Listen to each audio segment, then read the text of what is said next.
ভালো চরিত্র হচ্ছে যে আপনি আপনার স্ত্রী শুধু সতী সাধ্যী হবেন না, আপনিও সৎ চরিত্রের হবেন। আপনি যেন জেনার কাছে না যান, আর শুধু বড় জেনা না, ছোট জেনারও কাছে না যান, চোখের জেনারও কাছে না যান, কানের জেনার কাছেও না যান, হাতের জেনার কাছেও না যান, পায়ের জেনার কাছেও না যান।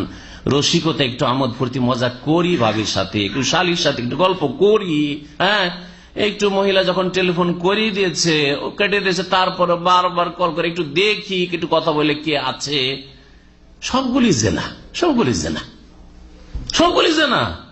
ফেসবুকের মাধ্যমে বহু জেনার কাজ হচ্ছে।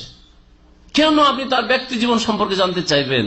তার ব্যক্তি জীবন সম্পর্কে কেন আপনি ঢুকতে চাইবেন? হ্যাঁ, আপনি ধরেন কোন হোয়াটসঅ্যাপ গ্রুপে আছেন, আপনি কে একটা মহিলা, তারপরে আপনার স্বামী কে, আপনি কোথায় কোথায় আপনাদের বাসা, এসব জানার কোন প্রয়োজনটা?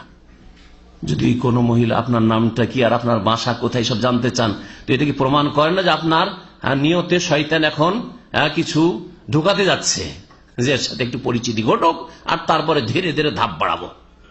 চরিত্রহীনতা। আপনার স্ত্রীকে যেমন আপনি বাসর রাতে সতী সাধ্যী চান, আপনাকে চরিত্রবান হইতে হবে একজন যুবক হিসাবে।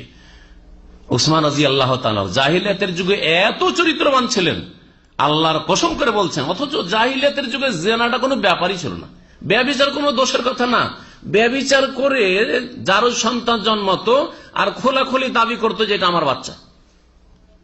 আজকাল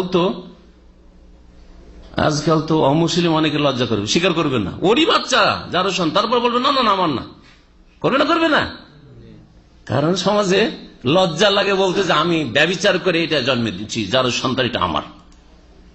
কিন্তু তখনকার কাফের এত নিচে নেমেছিল যে দুইজনে ঝগড়া লাগিয়েছে, ও বলছে যে না এটা হচ্ছে আমার জন্ম, বলছে না আমার জন্ম।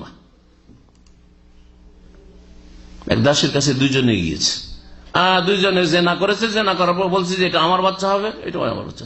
ও বলছে এটা আমার ভাতিজা, আমার ভাই জেনা করেছে, সেজন্য আমার ভাতিজা। এসব ঘটনা হাদিস আছে। তাহলে কত চারিত্রিক পদস্খলন ঘটে, কত নিচে নেমে গেছিল, কত পাশবিক চরিত্র হয়েছে, গরু ছাগল আর হিংস্র পশুর মতো তাদের জীবন যাপন হয়ে গেছিল। মেয়েকে জীবন্ত দাফন করে যেমন তেমন কথা। তারপরেও সেই নাপাক নোংরা পরিবেশেও উসমান বিন আফফান রাদিয়াল্লাহু তাআলা বলছেন, ওয়াল্লাহি আল্লাহর কসম করে, তিরমিজির হাদিস, মা জানাইতু ফি জাহিলিয়াতিন ওয়ালা ইসলাম, আমি জাহিলিয়াতের যুগেও কখনো জেনাই যাইনি, আর ইসলামে আসার পরে তো প্রশ্নই উঠে না, কখনো জেনাই যায়নি। তাহলে আপনি আপনার বিবাহের আগে মেলা কিছু হয়েছে, বিবাহের পর আর কারোর সাথে আমি ওইসব করি না, চরিত্রবান হইলেন নাকি? তওবা করেন আল্লাহর হস্তে যাদের এক অবস্থা হয়ে গেছে। আর যারা এখন আলহামদুলিল্লাহ নিজের সততা সচ্চরিত্রকে বহাল রেখেছেন, আল্লাহ পাকের কাছে ইস্তেকামার অটলতার দোয়া করেন, অবিচল আল্লাহ পাক যেন রাখেন দিনের উপর, আর আল্লাহ পাক যেন আপনাকে চরিত্রবান হওয়ার তৌফিক দান করেন। আর কখনো যেন এমন না হয় আপনার স্ত্রীর খোঁজ খবর নিচ্ছেন যে কোথায় কোথায় তার ভাবসাব আছে, আর আপনার খোঁজটা কে নেবে? আল্লাহকে নেবেন না? আল্লাহকে আপনাকে লাঞ্ছিত অপদস্থ করবেন না? হাসরের মাঠে মানুষের সামনে, আপনার স্ত্রীর সামনে, আপনার বাপ মায়ের সামনে অবশ্যই করবেন। সুতরাং চরিত্রবান আপনাকে হইতে হবে। আল্লাহ পাক যেন তৌফিক দান করেন।